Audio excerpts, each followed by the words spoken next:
Hello everybody, my name is Megan Hutchison and welcome back to my Halloween costume playlist.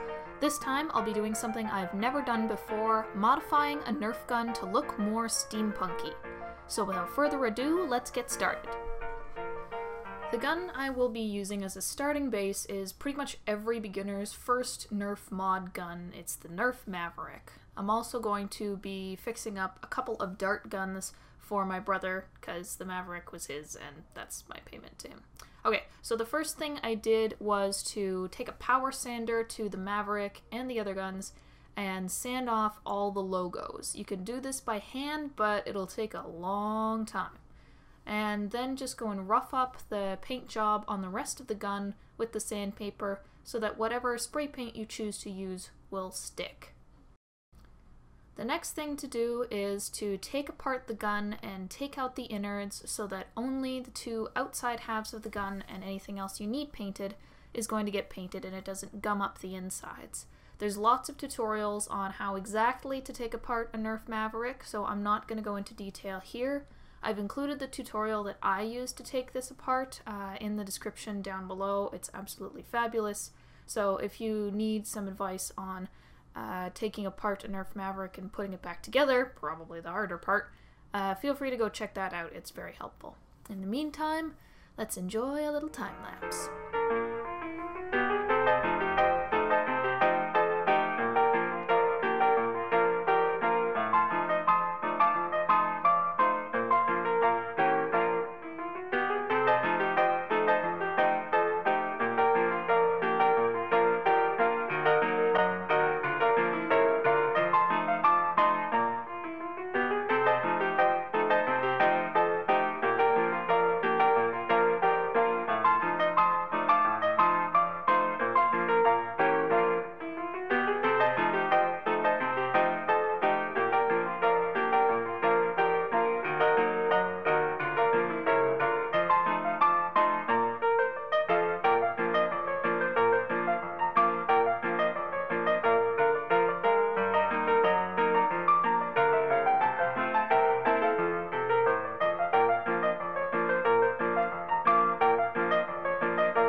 Once you've got your gun disassembled, you're going to want to paint it.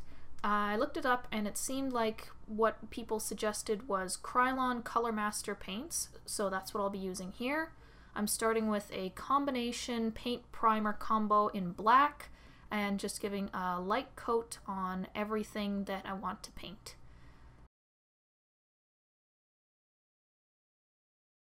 It's generally better practice to do multiple light coats rather than one heavy one, so you avoid excessive pooling. And touch things up when you need to. I also plugged the holes in the barrel using paper towel so that the paint wouldn't gum up any of the inner mechanics. Now all you have to do is grab your favorite dog and your favorite beverage and wait for the paint to dry.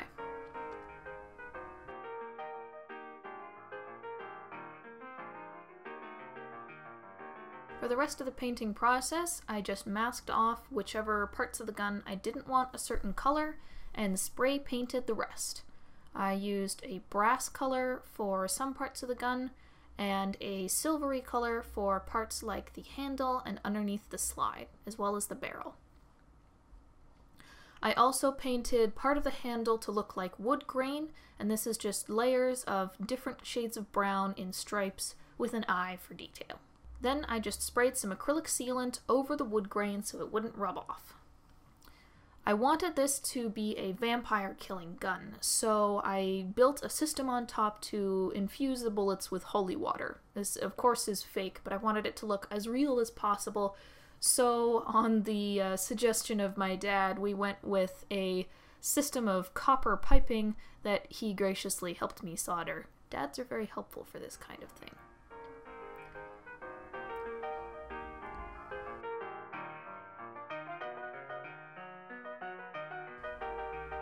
So what we're doing is heating up the join of the copper and pressing the solder onto it, which then gets sucked into the join and holds it together. I would absolutely not recommend doing this if you don't have someone who knows what they're doing around, because it's dangerous and not difficult, but there are easier ways to achieve a similar effect. But look how pretty that patina is!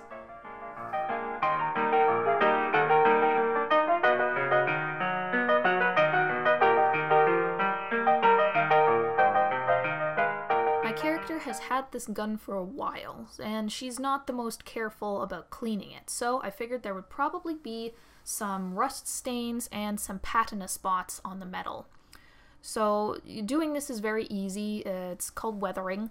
First I did a coat of normal black acrylic, very, very light, watered down, just to pop the details a little bit more. And now what I'm doing is taking a stiff bristled brush and normal acrylic paints again, and looking at the areas where rust would likely form and just dabbing some on and trying to wipe it off, not trying very hard.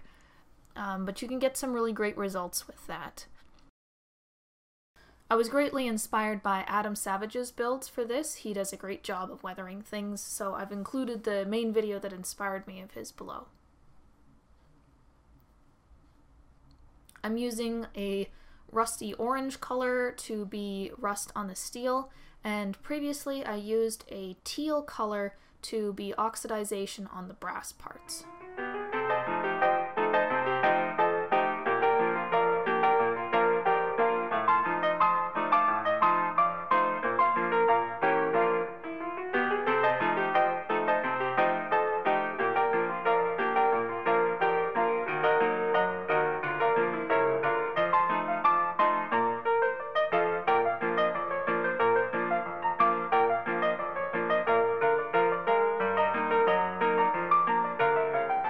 I also put some weathering on the modified cyberpunk style guns I made for my brother, including some scratches which are done with rub and buff. The next step was to somehow attach the copper piping to the top of the gun, the evaporator as she calls it, and this was achieved with a piece of brass strapping, or aluminum I think it might have been, and some tubing that we had in the basement, and a heavy dose of epoxy to attach the tubing to the front of the gun right here.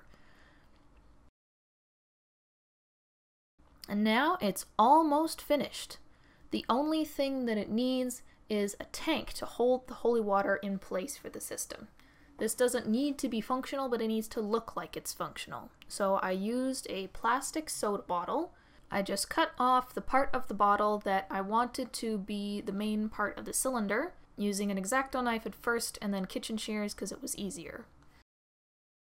The end that's going to screw onto the copper tubing is going to be cardboard, so I traced out the side of the cylinder and cut that out of cardboard twice. I also cut out a smaller piece that will fit inside so that it has a little bit more support. There, it's going to look like that. I was lucky that this plastic was pretty thick, so I was able to use the glue gun without it warping. Then I made some short little sticks out of skewers so that I could have some metal bars, 8 of them in fact, and glued those on as well, painting them black and covering them with rub and buff. Finally, I attached a wooden cross decoration and some end caps made from craft foam. Then I painted the whole thing black and went over it with a coat of silvery as well as brassy gold metallic wax pastes. And now the evaporator is finally done, ready to go kill some vampires.